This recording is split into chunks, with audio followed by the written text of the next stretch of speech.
Basil was What's up, y'all? Basil left before we even got going. What's up, y'all? I think I scheduled it for the wrong. Like I had a time zone issue because I'm in Central, so I scheduled it an hour in too early, I guess. But yeah, what's up? What's up, y'all? Happy Monday. Should have Corey join in here in just a second, but good to see you, Gary. Good to see everybody in chat. Let me know who we got as well. Oh, they were just There he going is. back What's and up, forth. Corey? Sorry about that. You're good. Sweet. Good vibes though. If you guys are watching on the replay, we're live every Monday at 5 p.m. Eastern. So come pop in and ask any questions you got, all that good stuff. It's always a good time. How we doing, people? Pretty good. What's up? How was you got there's no no lighting today, Corey?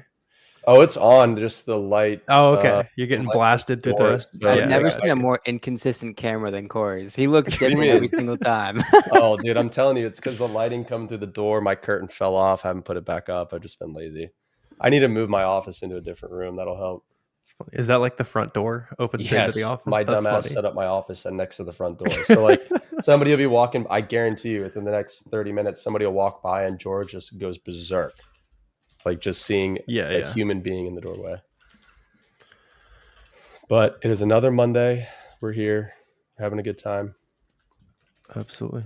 Yeah, so Garrett, you said somebody reached out from the podcast there about working with you internationally.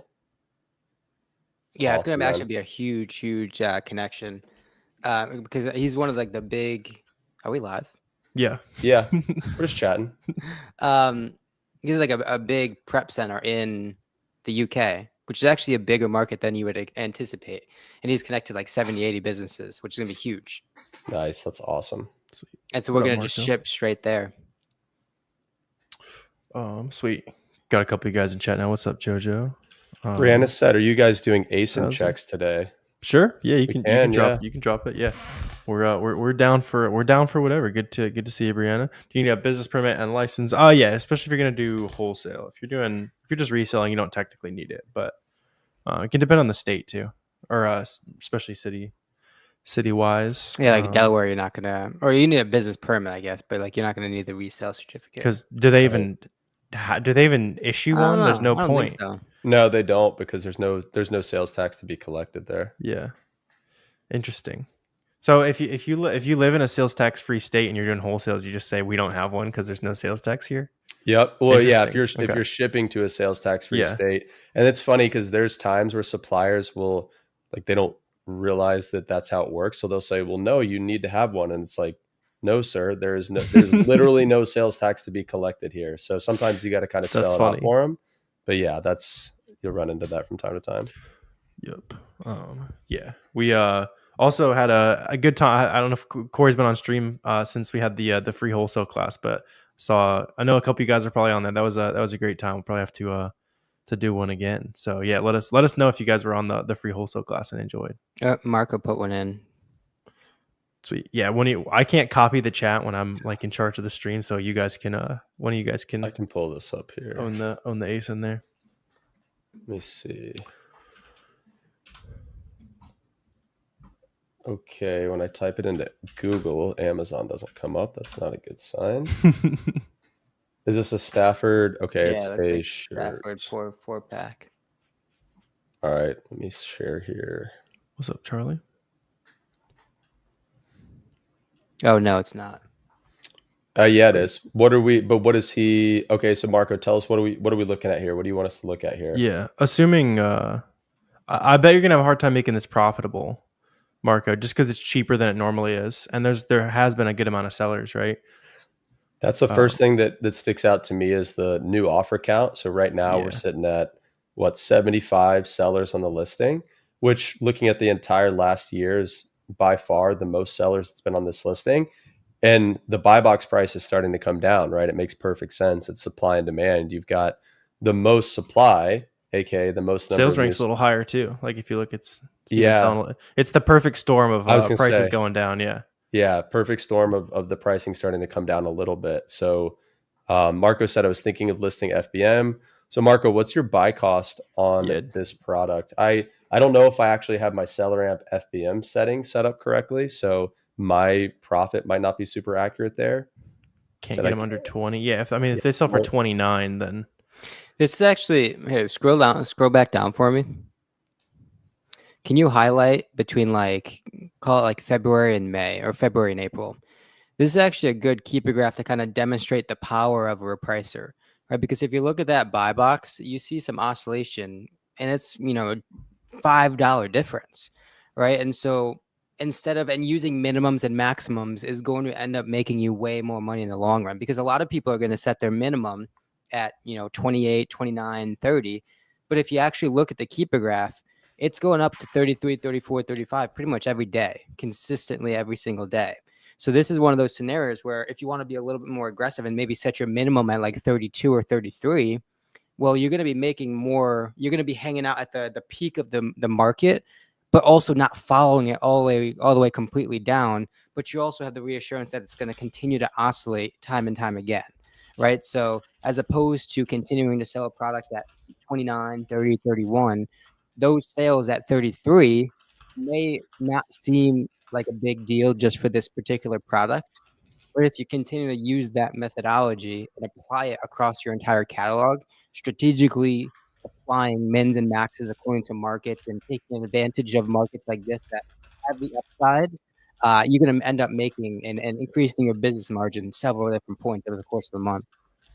And so speaking of a repricer, guys, so if we zoom in, even look at like a couple day period here. Exactly. Yep. This is a really good example of, one, why it's important to have a repricer, and two, what a repricer can actually do for you. So we're looking at, this is all pretty much the same day here, right? We're looking at March 15th. So you can see the buy box fluctuating anywhere from $29.95 up to $32.49. So you're talking about almost a $3 swing. Exactly. Every couple of hours, because chances are people are using a repricer. So what a lot of people think is that a repricer, all it does is reprice down to get you in the buy box. But that's not necessarily the case. A good repricer should actually help you pull the buy box price up, right? So we're going and protect you from selling it lower than the optimized level. Exactly. Right, because of something like this, you have no business setting your repricer minimum at 30. Because time and time again, every single hour on the hour, there are sales happening at 33, 35, and the market's increasing $4 or $5 each time, right? So yes, you could get sales at the 29, 30 mark, but why would you want to when you can wait another hour or two and be in contention for that same buy box at a $3 price point higher? Yep, exactly. And so here it even jumps up another additional 70, 80 cents. Exactly. So again, without getting too deep into the weeds here on repricing, guys, I just posted it was like over an hour long repricing masterclass video on my channel yesterday. So go check that out, because if you're new to repricing, or if you want to learn how to dial it in and really optimize it, that video will help you do so. I don't even know how you talk about repricing for an hour. That's the impressive part. Yeah, it was. I had to use some probably show a bunch ideation there. Show a bunch of examples and that kind of thing as well. Yeah, George pops in. He starts talking to George for 20 minutes in the middle. There's the George. Hey, we do need a YouTube video made entirely by George teaching me about wholesale. It's just gonna be he'll make an appearance in future videos for sure. Do you see him? He's literally like face down back there. Oh yeah. Oh, he was slumped. Yeah, he's passed out. Yeah. What products should I focus on ungating before back to school season and Q4? So specifically for back to school season, there's going to be probably a lot more than you would imagine, right? Obviously the backpacks, the lunch boxes are like the cliche items, but the cool thing is, and we talk about this at to large extents. If you start with those sorts of products and then let that product branch you out, you're going to find the more nuanced stuff, the more niche stuff that's going to end up being more profitable, right? So what I would say is go back to, enter in or search Nike backpack, create a list of 6, 10, 15 products, different ASINs that popped off last Q4, last August-ish, right? And then just start looking and monitoring through all those storefronts, right? Because the theory is those sorts of sellers executed on a profitable strategy last year around the optimal time, and you're just using a cheat sheet to your advantage as you come around this year, right?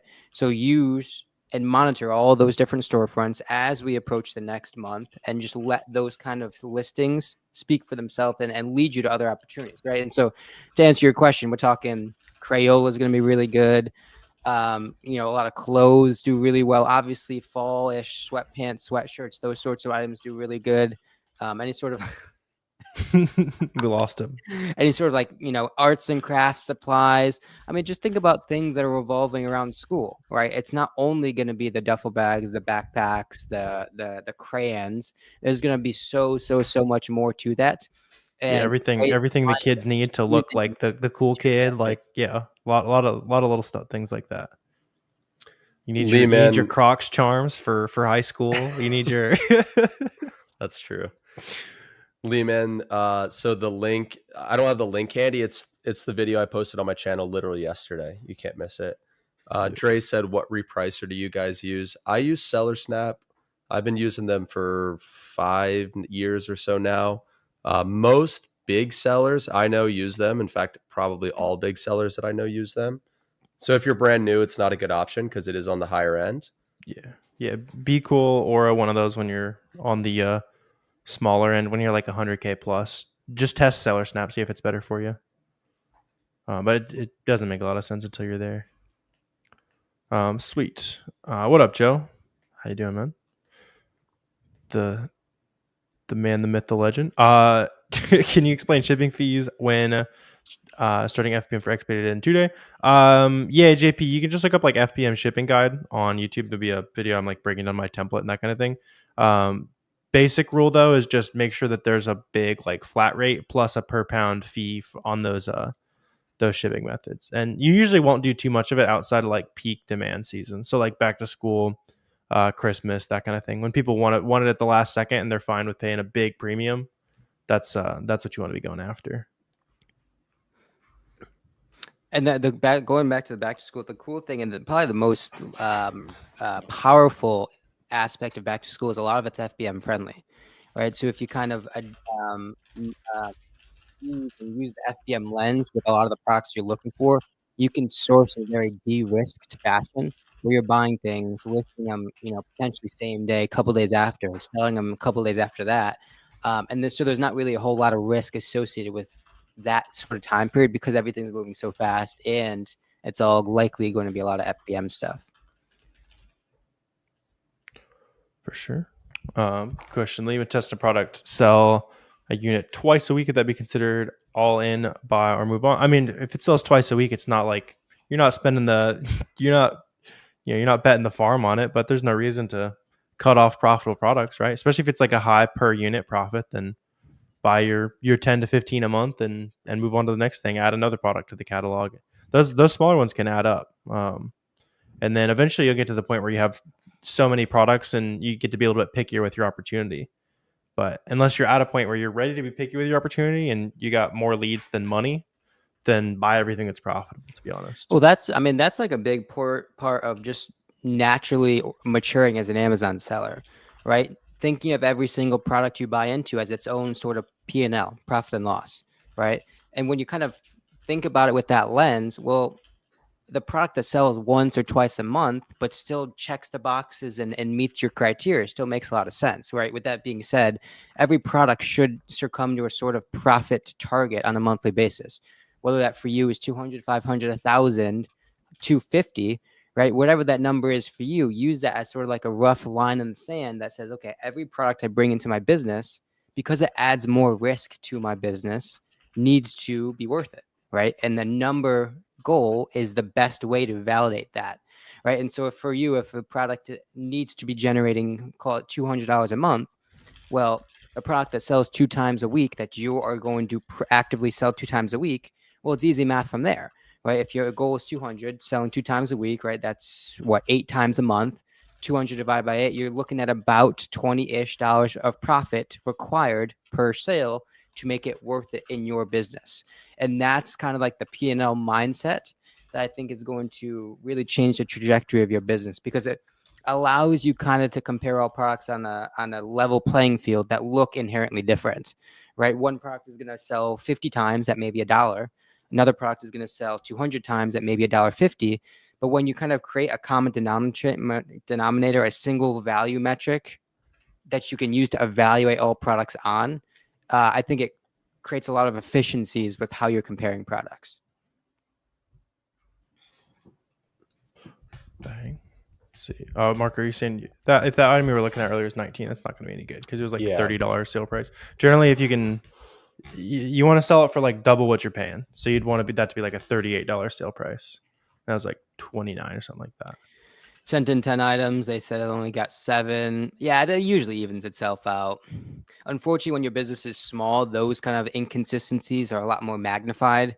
But like, give it a couple months, right? As when you have 15 ASINs as opposed to like the 2, those things will even it out. And honestly, you won't even really be able to have to think about them. It just kind of, because a lot of stuff will check in, a couple units over, a couple units under.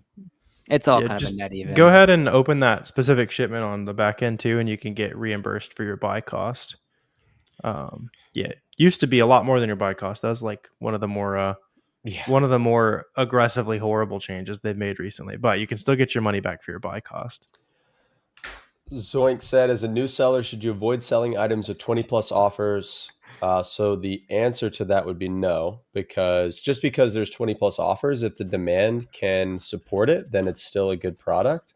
Second question, should you keep prices updated to compete with others, and do prices change on a daily basis? So the answer to that is yes. So we were just talking about that a couple of minutes ago using a tool called a repricer. So a repricer will be constantly adjusting your pricing up and down to keep you in the buy box. And that is pretty much a required tool if you're going to be a reseller. Now, if you're brand new and you've only got a couple of products in your storefront, then don't worry about it. But once you get, I tell people once they have 5 to 10 active products, they should look at investing in a repricer, because a good repricer should pay for itself and then some, because you're going to multiple times over, because you're going to be making more sales by using a repricer than you would if you weren't using one. For sure. Definitely not true. You can use Walmart, any legit retailer. What up, Trapper? Can you set a reprice using Box? You can have all your costs and that kind of stuff stored with Seller Snap and Aura. And then I think it's on Boxum already. there's one more. I'm not sure if I'm if it's public yet, but let me check real quick. Let's see. Did see mixed reviews. You can definitely use Walmart though. Sweet. Yeah. Let us know what other questions you guys got here. Making sure we got it. There's a couple of ASINs as well if we want to pop some of those back up. Corey, if you got your Amazon tab still up. Let's take a look at it. That's always fun. The one from Brianna. Yeah. All right, let's look. Celestial Seasonings.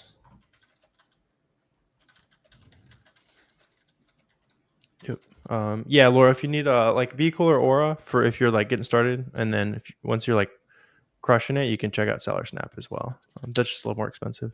So it's like a T or something like that. This definitely looks like a very, very heavy arbitrage listing. It's like some tea bags for $15. Like, yeah. Yep. So again, Brianna, would love to know your question here and what your buy cost is. But seems pretty stable. Yeah, pretty stable price. Selling anywhere between 50 and 100 units a month. Looks like how many other FBA sellers are on the listing. So there's 6 FBA sellers. So this is what I don't love about this listing, is that the product's only selling, let's just say 50 units a month, but there's 7 FBA sellers on the listing. And it looks like at least 6 of those 7 are priced within, 50 cents of each other. So really, if you're splitting the 50 sales per month with 6 to 7 other sellers, if you're on this listing already or not. So you're probably only going to sell 6, 7, 8 units of this per month. And at a $14.18 price point, you're probably paying maybe $4 per unit for this. So you might be making $3 to $4 a unit, but if you're only selling 6 or 7 of them a month, then you're making, $30 a month in profit from this listing. Which again, if you're a newer seller, it says 100 plus bought multiple times, not 100 plus bought per month. So yeah, if you're a newer seller, you might be perfectly fine selling a product that makes you $30, $35 in profit per month, especially in grocery where there's no returns. So you don't have to worry about returns eating into your margin. For me, I wouldn't buy this product only because I want products that are going to sell more volume. It really just depends on you and your goals there. What are your guys' thoughts? Are you kind of seeing it the same way? Yeah, looks like you're not getting rich off it, but it's very high ROI, like consistent flip. Like we're talking about, these are the things you get picky with later on, but you don't get to only hit home runs when you're starting out, right? You want to hit everything that's available for you. Yeah, exactly. So again, let's just assume you're paying $4 a unit, right? If that's the case, then you're getting a 90% ROI. So you're almost doubling your money on every sale. Again, you're doing that 6, 7, 8 times a month. It could be a really good beginner product. Brianna said, how would you ungate this and would you recommend? So as far as would we recommend, we kind of just explained the thought process there. How would you ungate this? I bet you could probably buy this from like Target, in which case I would just use Target order confirmation to ungate this. Yep. Yeah, wherever you bought it profitably. Let's see. Carlos, let's see this. Yeah, Carlos had an ASIN. But then again, something that sells 50 times a month, that's going from 2 to 10 sellers, is way more impactful than something that goes from 10 to 15 or offer count and sells a couple hundred times a month. Right. So Carlos buying this for $220, selling 9,000 plus units. Oh, so 9,000. So this is where it gets a little misleading. You see how it says 9K plus bought multiple times? Have you seen that? So there's sometimes where at first glance I look at that, I'm like, oh, this thing sells 9,000 units a month, but it's misleading. That's like repeat customers. Exactly. Yeah. So what I like to do is look at the Keepa and see, okay, well, this thing, if you look at the last month, this thing's selling really 2,000 to 3,000 units a month, which is still really good. So let's just assume right now it's selling 3,000 units a month. One thing that I don't like about this listing, Carlos, you see this big drop right here on the new offer count. So back December 24th on Christmas Eve, what a shitty Christmas gift to get. Just getting booted off a listing. You went from 15 sellers on this listing, immediately dropped from 15 to 4, right? Instantly. So what that tells me is that on December 24th on Christmas Eve, the brand probably sent IP complaints to 11 sellers on this listing, right? Just booted them off the listing. Whether that was the correct move from the brand or not doesn't matter. What this shows me is that the brand does not like resellers on this listing. Okay, so anytime I see just a vertical drop in the new offer count, that tells me that the brand kicked a bunch of people off. And I personally would not buy this product because of that, right? What's to say they're not going to do that again? And yeah, that's a classic IP complaint. Yeah, so the brand here is Red One. Let's see who the sellers are on this listing. So PF, there's really only 2 sellers in this listing. You got PF Global Shop and you got this guy One New Store. So Carlos, I would not sell this. It's very risky. There's a 90+% chance you're going to get IP'd off this listing at some point. Now, if that weren't the case, if this were just like a normal listing and you were making $1.50 per unit, 71% ROI on something that sells 3,000 units a month and a 17% margin, then I would say this is a great product. So I hope that makes sense. Carlos gave me the salute, so he gets it. But yeah, I hope that helps. For sure. What up, Tony? Yeah, we're checking. Oh, Tony, I haven't seen you in a minute. What have you been doing? Good. How's Vegas? Sweet. Couple good questions here as well. Let's see, Brianna was asking if that one product was high in competition. So I see this a lot. Like a product isn't high in competition just based on like an arbitrary seller count. It's high if it has more sellers than average, right? And especially if it has more sellers than average and the sales rank is the same or less, like that product we are looking at a second ago.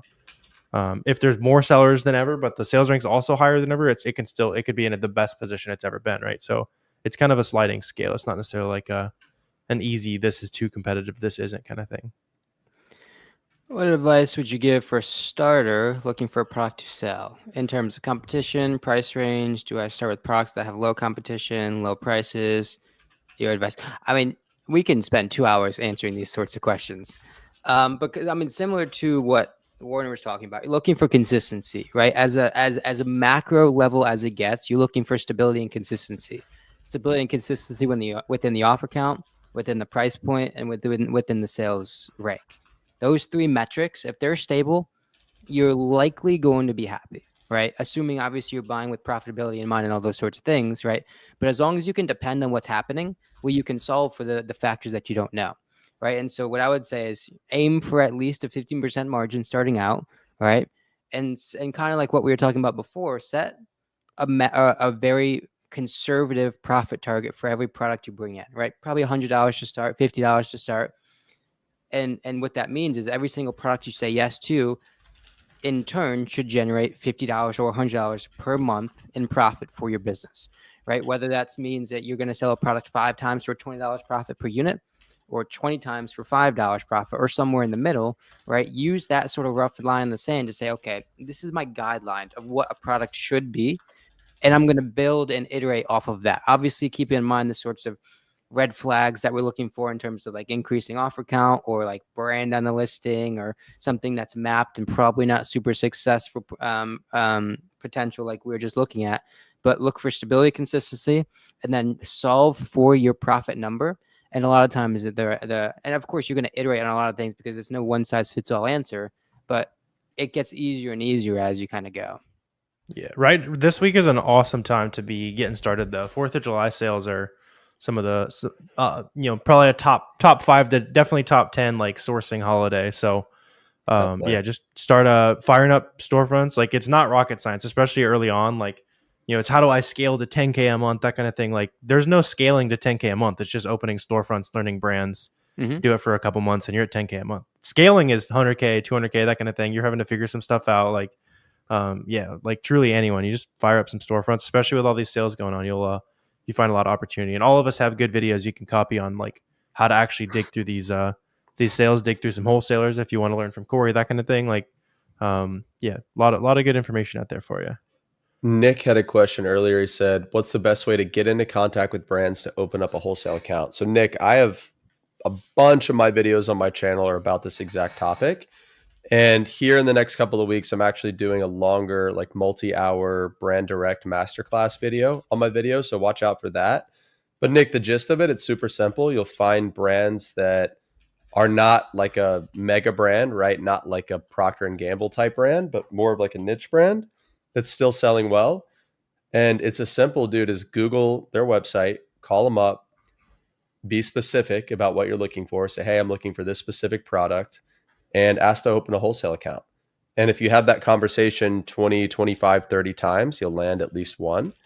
That's pretty much how simple it is, right? That doesn't mean it's easy, but I've got a lot of videos on my channel about how to have that conversation, how to approach brands, specifically which brands to look for in more detail. So hopefully that helps. Next Wave says Corey Ganem is a scammer, and he's commenting that on my channel. That's true. he's spot on there. Appreciate that. Yeah, Corey, I thought I could just call Sony. They said so on Instagram. I right. Call Sony and they'll sell directly to me. Thought I could just call Scrub Daddy, right? Yeah. Doesn't work. I'm a scammer. Sorry. But the biggest thing that you pointed out is just be specific, right? If you call 20 brands with exactly the products you're looking for, the quantities that you're looking for, and a rough range of price point in which you're willing to pay per unit, that shows that you're serious, you're legitimate, and you're approaching from a different foot than most people that they talk to, right? That's the specificness. I'm not even of catering your approach to a very pointed and strategic fashion is going to lead to so much more success. And the other thing is, don't get too aggressive with your price point, right? A lot of newer wholesalers try and dictate quantity and price, and that's just not possible, right? It's a negotiation. It's back and forth. You typically have to pick one side or the other in terms of quantity or price, right? Once you build the relationship, maybe you have a little wiggle room on both sides, but typically it's either you get around the pricing you want or the sort of quantity you want, and you kind of have to have some flexibility with the other, right? And so typically price point is probably the one that you want to index on and let that quantity be on a sliding scale. But fact of the matter is, if you go in guns blazing asking for a ridiculously low price and 10 units, you're going to turn off a lot of brands. Yeah, that's a good point. So Nick, as far as how big of a brand to look for, so again, I'd recommend watching some of my videos. Just search Corey Ganem Wholesale account on YouTube, and I go into like exactly what filters to set, exactly what to look for in really big detail. And then somebody said Warner Corey interview a distributor and what they look for in a wholesaler. So Warner, do you have a video? Yeah, like I have a video. I drove down to like a wholesale like an hour from me up in Wisconsin. I talked to him for a little bit. Yeah. Yeah, you should do that too, Corey. It's fun. Dude, we did that. I need to do it on the channel. We did that during the wholesale challenge. We interviewed Marlon Peralta. He's not in the distribution game anymore. Otherwise, he'd be. Actually, I've got a podcast. So, LOLZ Pro. If you look up, I guess this was back when it was the Amazon Wholesale Podcast. Look up the Amazon Wholesale Podcast. Keyword Marlon, Marlon. It's like episode 11. It's like almost 2 years old at this point. But I interviewed a distributor sales rep, and it's exactly what you're looking for. For sure. Sheila, sweet. No. I do not recommend buying leads because you're not going to learn anything. And most of the leads you buy are going to be trash anyways. Yeah, we can do a quick little lightning round. Make sure we got everybody's question. We could probably go ahead and wrap up there. Let's see. Business name. Yeah, storefront name. Make sure your address matches your seller account, that kind of thing. You know what Sheila's talking about?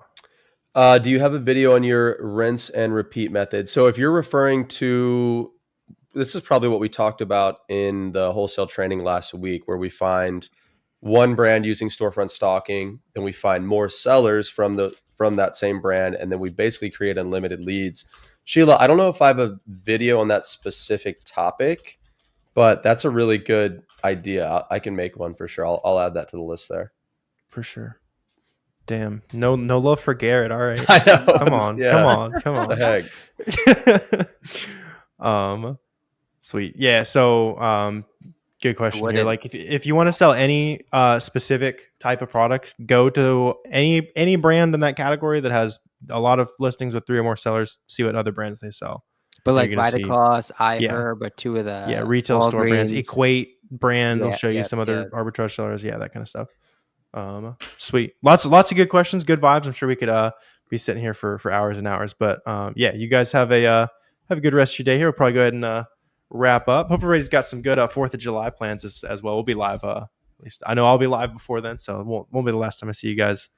But make sure you guys check out videos on these guys' channels as well. Garrett and Corey both post a bunch of good content on wholesale, sourcing, all that kind of stuff. So yeah, lots of good stuff. And then also for those of you guys that haven't seen it, the Boxum Analytics launch is live. If you have a pro plan, you can check super detailed analytics for everything you need to see. So no reason to use any other software that tracks your numbers and that kind of stuff. You can import it over super easily. But yeah, good vibes. All right, guys. Yeah, Garrett's getting some love now. Yeah, there we go. Especially Garrett. Yeah, I don't want a backhanded compliment. Yeah. All right. See you guys. Let's crush it this week. All right, guys. See you.